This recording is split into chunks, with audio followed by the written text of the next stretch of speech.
I'm destroying my body. I'm destroying my well-being, sometimes even my social life, my relationships, my brain, my intelligence. So I'm not going to slow down my words, because here we are to bring true help for people. Yeah. And truth, even though people also invertedly reject the truth, which we talked about last week. Yeah, and in the beginning of the program, that guy which was willing to hide from what I was saying, addressing. Yeah. So this inner inverted will is directed to destruction, to sometimes even to evil, to perverted kind of actions and desires. And this is absolutely important to see. So not only for Dennis, but for all of us who are always procrastinating something good, we must admit and acknowledge as much as possible that we really don't want to do that. Yeah, we have this desire to not do what it is that we know we need to do. Exactly. This is the thing that was so surprising to me when I first came here, Claudia, and I was doing psychoanalysis with you, and I can remember those things that I was talking about. And you were helping me to see that my intention was actually quite different from what I thought my intention was. Because all of us think, naturally, we have good intentions. I want to be happy. I want to be successful. I want to have a good career, a good relationship. But I didn't manage to do that in areas of my life. And you were helping me to see it's because there's another hidden intention linked to this inverted will that we don't understand very well, that needs to be treated. We need to go directly into that, wow, I don't want to be successful or to save my money. This is a thing that I think is really important to try to help people understand. It is as if you would have another Richard inside of you. Exactly. That is your enemy, and you don't know him well. Right. So you need to know him in order to neutralize this inverted will. Yeah. So in reality, you are just one Richard, but there is this other desire or this other wish, which is against who you really are. And if we don't acknowledge this, will happen things like this other person who spoke to you about success. Yep. He doesn't understand what happens. When he starts getting successful, he stops. So in this situation, he says, I wonder what happens. And he starts, would you read that? Yes, I'm just looking for, okay, and one thing I did, so here's a letter I received from one of our podcast listeners from Australia, who said, one thing I did want to ask you in regards to rejection of growth or success. So he already has the idea that he's rejecting growth or success. He said, I find that if I'm striving for something, whether that be a professional goal or others, such as a sporting or social improvement, I have a getting ahead of myself complex, which means that after some initial progress has been made, my mind will wander to how talented I am in comparison to others, or how much of a success I'm destined to become. And then, of course, he just stops everything, thinking about how great boy, I can relate to this one.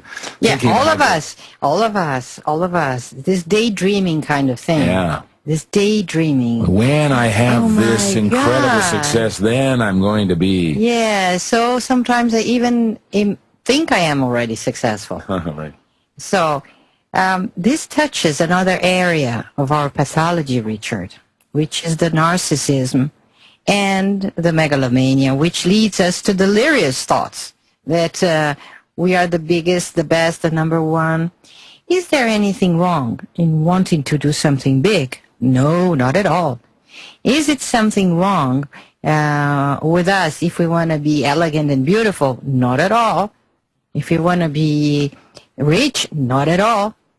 But it is very important to pay attention to these delirious thoughts that we are already there, that we are already above everybody. This arrogant, narcissistic, or theomaniac. Theo is God. Mania Is mania. So the mania of being the number one, the best, and the biggest. I'm like God, right? Yeah, so I'm already there. So why should I do anything to improve myself?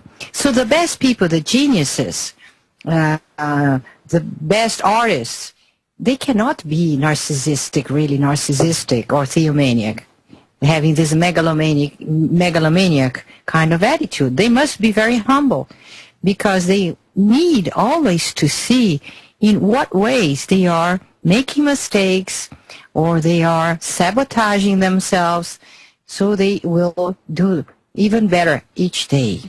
They will pay attention to their pathologies, to their mistakes, and they will keep their feet on reality. There's a Canadian singer-songwriter named Neil Young, Claudia, that I mentioned here because I saw an interview with him maybe 6 months ago on an American television show, Charlie Rose, whom people listening to will know very well. And he talks about his ability to write as being a gift from the universe. And he says that when this call comes, when he feels this call to write, he will leave whatever he's doing to give honor to his gift. He said, because if I don't do that, what kind of respect am I having for this gift that I have to write?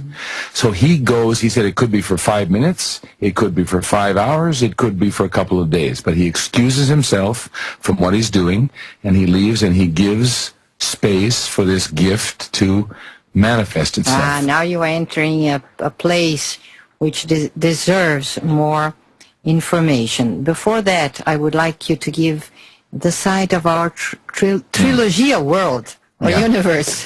We have a great portal that's available, by the way, where all of the things linked to Dr. Keppe's expansive work are available. Books are very important. Yeah, Dr. Keppe's books, I tell you, I still remember reading his book, Liberation of the People, The Pathology of Power, on a train between New York and Toronto.